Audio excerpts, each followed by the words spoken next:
the standoff all day. Treacherous ice and snow in the next 24 hours from Michigan to New York. Another system in the mid-Atlantic right before the weekend. We're tracking it all. The blockbuster deal, our parent company Disney, reaching a major deal to acquire a huge part of 21st Century Fox. Could it change the way many families watch movies, TV, sports, allowing you to decide when and where you'll watch? Omarosa one-on-one tonight. What really happened at the White House and why is she out? The breaking headline involving Dustin Hoffman just in. New allegations tonight. And free shipping Friday. It's tomorrow, but will your packages arrive on time? And the deals revealed just hours from now. This is ABC World News Tonight with David Muir. Good evening, and it's great to have you with us here on a very busy Thursday night. And we begin with your money, your taxes. President Trump on the verge of victory. But could there be new trouble for him tonight? He can only afford to lose those 2 Republican votes in the Senate. And tonight, the Republican senator now saying no. At the White House today, President Trump still promising it will be the, quote, greatest Christmas present that a lot of people have ever received. But many Democrats tonight asking why haven't they seen the bill yet? ABC's Mary Bruce with the numbers. Who wins? Who loses? 1, 2, 3. President Trump today cutting through red tape at the White House and hoping Republicans can stay united enough in the Senate to pass his tax bill. We're doing very well on the tax front. We have tremendous support. We have tremendous spirit. But back on the Hill, the president is aware tonight there are signs of trouble. Senator Marco Rubio tells us he's a no unless the bill includes a larger expansion of the child tax credit.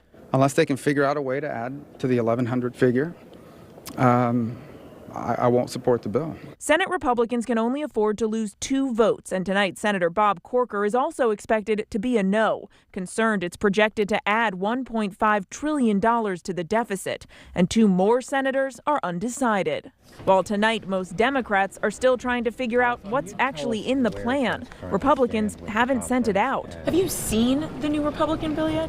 I have not, but as my staff reminded me, I'm only the ranking Democrat on the Senate Finance Committee. Here's what we've learned. The plan gets rid of the backbone of Obamacare, repealing the mandate that all Americans have insurance. That could leave 13 million more Americans uninsured over the next decade. Republican Susan Collins of Maine is waiting on the final bill to decide how she'll vote. She's supported repealing the mandate in exchange for a promise that Republicans take steps to boost the health care market.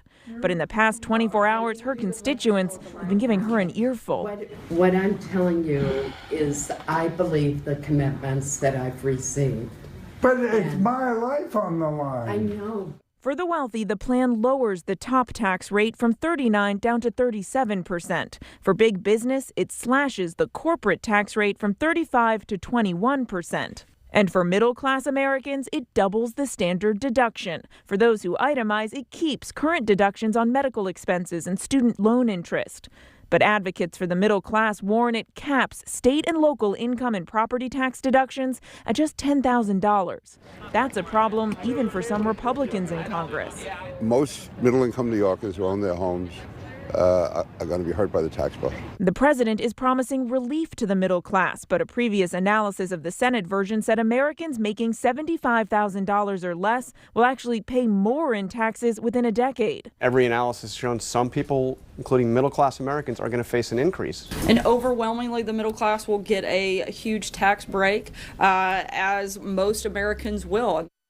Mary Bruce live on the Hill as always for us. And Mary, as we know, Republicans can only afford to lose those 2 votes. We heard your report there that one Republican senator is a no, Marco Rubio, several others undecided. And of course, on everyone's mind, not only on the Hill tonight, but around the country, Senator John McCain.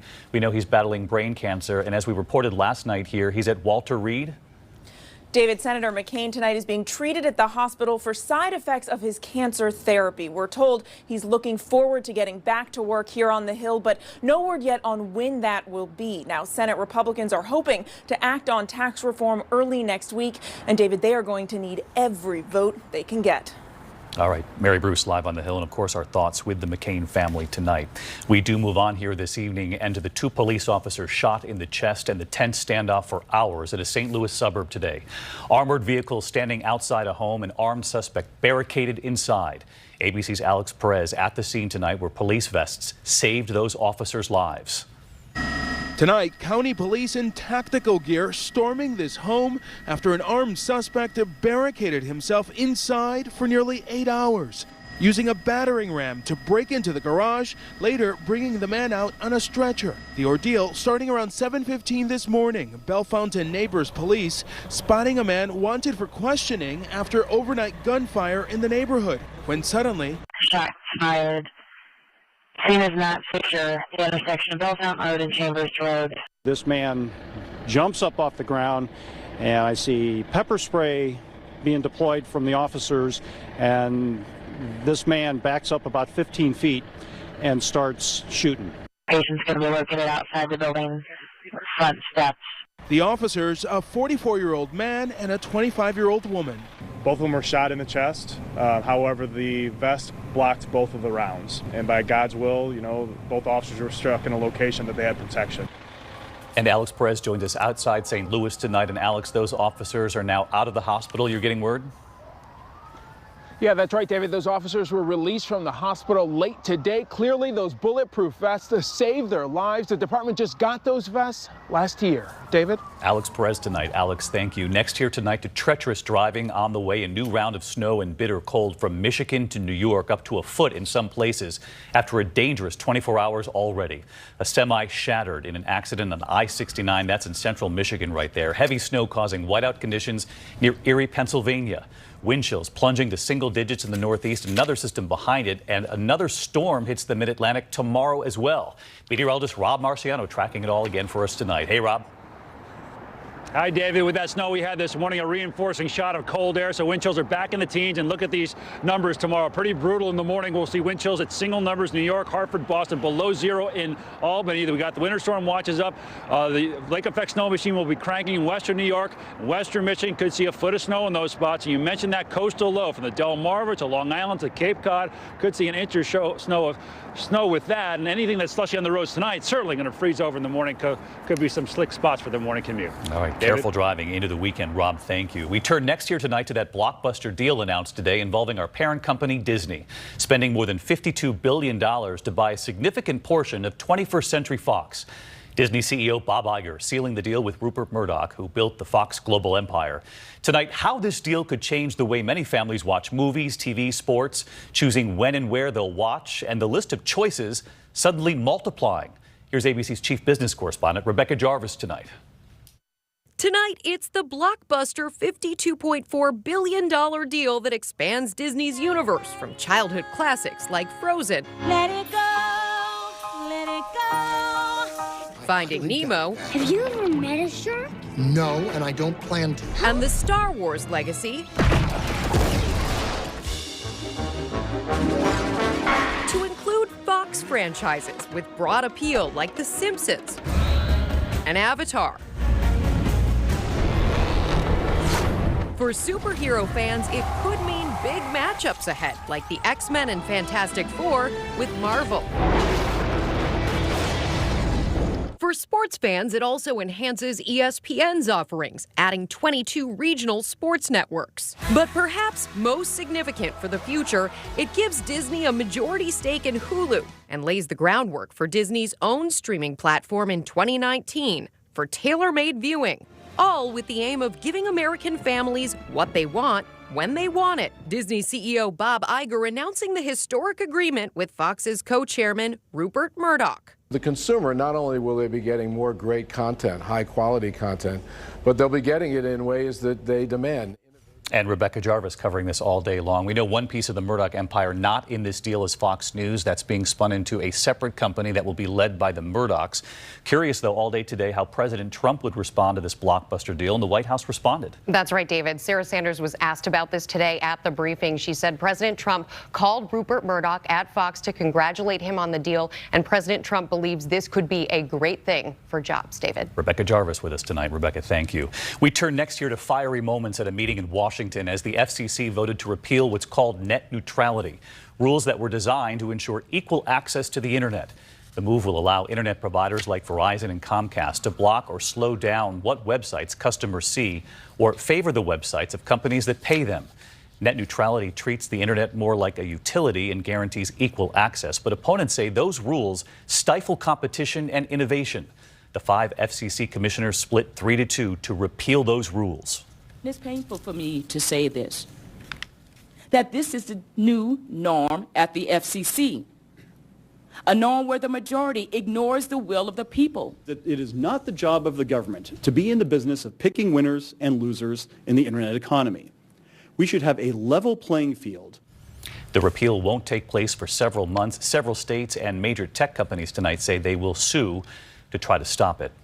Next tonight here, the latest White House staffer to depart, Omarosa, a former contestant on The Apprentice, fired on that show 3 times. This time, she says she wasn't fired, but that she resigned during a conversation with the chief of staff in the Situation Room. Here's ABC's Deborah Roberts, one-on-one. ABC News sources say she was fired, escorted out of the White House. But today, Omarosa Newman telling me a very different story. So you're saying you resigned, you weren't fired? I resigned. No, this was a conversation that I had with General Kelly, one-on-one in the Situation Room. In the Situation Room? Well, you know, yes, that's the most secure, private place to have a conversation like this. Was it a tense conversation? Absolutely. I talked to him about some concerns that I had, about issues, about one very urgent issue and pressing issue that would affect the president. And so an urgent and pressing issue? Absolutely. That would affect the president absolutely. In a dangerous way? In a big way. So what is that urgent issue? She declines to say. Reporters pressing President Trump. Did Omarosa share her concerns with you, Mr. President? I like Omarosa. Omarosa is a good person. Thank you all very much. Their connection deep. Every critic, every detractor will have to bow down to President Trump. Omarosa became the highest-ranking black senior White House staff member. At times, it was very lonely because a majority of them were white men who had their own agendas. If I were not in the room, then who would raise the issue? Who will fight for us? So who will fill that void?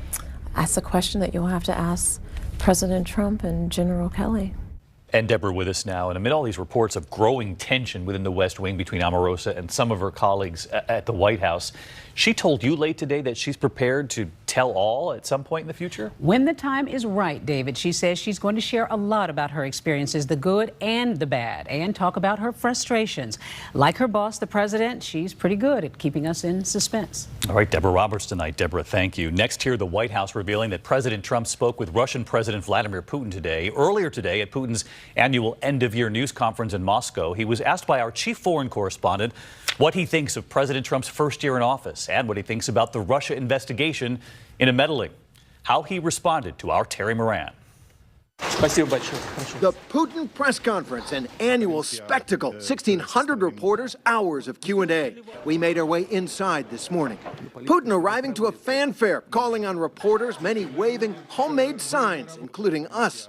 And then we got called on. ABC News, please. What is your assessment of Donald Trump as president after 1 year? Работу президента Трампа. His answer echoing President Trump's own claims. Objectively, Putin said, we see some serious achievements accomplished during the short span he's been president. Look at the markets, how they've grown. This attests to the trust investors show in him. I followed up on the connections that investigators have uncovered between the Trump campaign and Russians close to the Kremlin. How would you explain it to Americans? You know, all of this has been invented, made up by people who are in opposition to President Trump, Putin said, adding a parting shot. It's all just spy mania. And Putin also took a shot at Americans who suspect Russia did collude with the Trump campaign, accusing them of disrespecting Trump's voters. He said he hoped Trump normalize his relations with Russia soon. David? Terry Moran with us tonight. Terry, thank you. A heart-wrenching appeal today after an alleged fraternity hazing death at Louisiana State University. This picture this evening, the last time Max Groover's mom saw her boy alive when she dropped him off to start his freshman year. ABC's Amy Robach tonight with his parents. 3 months after their son died following an alleged hazing incident at the Phi Delta Theta house at LSU, the parents of freshman Max Groover speaking out for the first time. I mean, this shouldn't have happened. Shouldn't happen to anybody. Rayanne and Stephen Groover sharing what they've learned about their son's final moments. They said they had worked on Max for 45 minutes, but there was nothing they could do. Police say 18-year-old Max was taking part in a hazing ritual where pledges are forced to drink highly concentrated alcohol if they incorrectly answer questions about the fraternity. Max's blood alcohol level, 0.496. 6 times the legal limit. Mm-hmm. Yeah, so that night I'm sure it was enough to kill you. The 10 current and former fraternity members arrested could face charges ranging from misdemeanor hazing to negligent homicide, a felony. We were hook, line, and sinker. Like, our son made a great decision with this fraternity. Max's parents say before he joined, they went online to research this fraternity. There was No hazing. No hazing, and it was an alcohol-free house. What they weren't aware of, multiple complaints of excessive drinking and hazing at LSU's chapter. And some members had been suspended. If we had found out just a year ago a fraternity had had a hazing incident, we might be like, with Max, like, I don't know that this is the one for you. This photo showing them dropping him off at school for the last time. Little did I know. I actually have a picture of the last hug.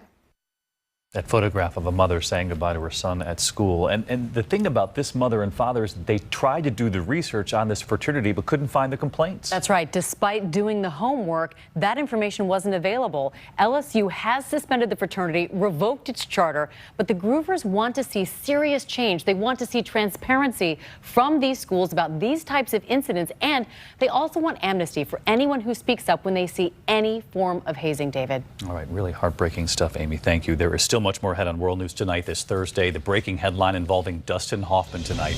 The new allegations against the Oscar winner just in. Also, your money and free shipping day is tomorrow, but will your packages arrive on time? And the deals to be revealed just hours from now.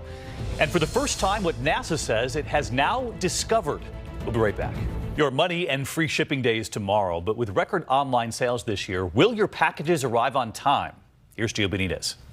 Tonight, the clock is ticking on those last-minute deals. Kicking off at midnight, Free Shipping Friday. More than 900 retailers guaranteeing delivery by Christmas Eve for free, some with surprise deals. If you're looking for the deals, you're looking for the free shipping. Exactly. We love that. With a record 2 billion holiday packages in the mail, there's a good chance many will be returned, with 2 out of 3 people saying they made at least one return last year. It's hard to find stuff that fits, so I do return a lot of stuff. But not all return policies are created equal. Costco, Kohl's, and Bed Bath & Beyond have no time limit on most returns or exchanges as long as you have a receipt.